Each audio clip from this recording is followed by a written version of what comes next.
बिस्मिल्लाहिर्रहमानिर्रहीम। अस्सलाम वालेकुम स्टूडेंट्स, कैसे हैं आप सब। उम्मीद है कि आप सब खैरियत से होंगे और अपनी छुट्टियों से लुत्फ़ उठा रहे होंगे। आज हम अपनी सरगर्मी नंबर 17 शुरू करने जा रहे हैं और इससे पहले मैं आप लोगों को एक हदीस बताऊंगी।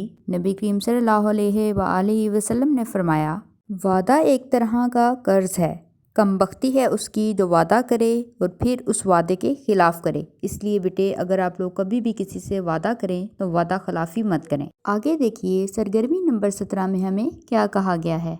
एक मुख्तसर सी कहानी लिखिए जो एक पुरानी और बसीदा हवेली से मुतल्लिक है। अपनी तमाम हसियात को इस्तेमाल करते हुए कहानी में हवेली के दहशत ज़दा माहौल को तफसील से बयान करें। हम एक छोटी सी कहानी लिखेंगे बेटे जो एक पुरानी और बसीदा हवेली से मुतल्लिक होगी और उस कहानी में आप लोग दहशत ज़दा माहौल का जिक्र करेंगे। इसके अलावा बेटे, मैं आप लोगों को पहले भी बता चुकी हूँ कि इन तमाम तहरीरी सरगर्मियों के लिए आप लोग एक किताबचा तैयार करेंगे।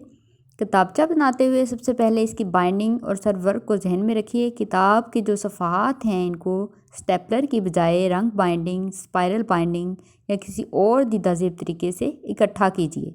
एक दफ़ा का जिक्र है, हम एक सफ़र के दौरान किसी जंगल से गुज़र रहे थे। घना जंगल होने की वजह से हम अपना रास्ता भटक गए। हम किसी और सिमत में चले गए। जंगल मज़ीद घना और तारीक हो गया। हम नहीं जानते थे कि हम जंगल के किस हिस्से की तरफ आ गए हैं।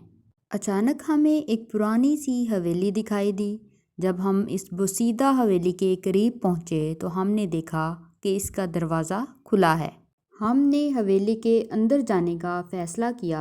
जब हम अंदर दाखिल हुए तो हम ये देखकर हैरत ज़दा रह गए कि वहाँ का मंज़र बिल्कुल मुख्तलिफ था। इस दरवाज़े के पार तो कोई और ही दुनिया थी। बाहर से वीरान और पुरानी दिखाई देने वाली हवेली रोशनियों से भरी हुई थी। वहाँ पर मुख्तलिफ चीज़ें दिखाई दे रही थीं। जब मेरी नज़र सामने पड़ी तो मुझे एक तख्त दिखाई दिया जिस पर एक बूढ़ी सी औरत बैठी थी। करीब से देखने पर पता चला कि इसकी शक्ल डरावनी थी। पहले तो ये सब देखकर मैं बहुत खौफज़दा हो गया, लेकिन फिर इसके पास गया और पूछा कि आप कौन हैं और मैं कहाँ हूँ। तो इसने बताया कि मैं जंगल की मालिक हूँ और इस हवेली में रहती हूँ। उसने मेरे मुतलिक पूछा तो मैंने अपना सारा वाक़या सुनाया। मैं बहुत परेशान था और इस मुश्किल से निजात चाहता था। चुड़ैल ने मुझे बैठने के लिए कहा और तसल्ली दी कि वो मेरी मदद करेगी।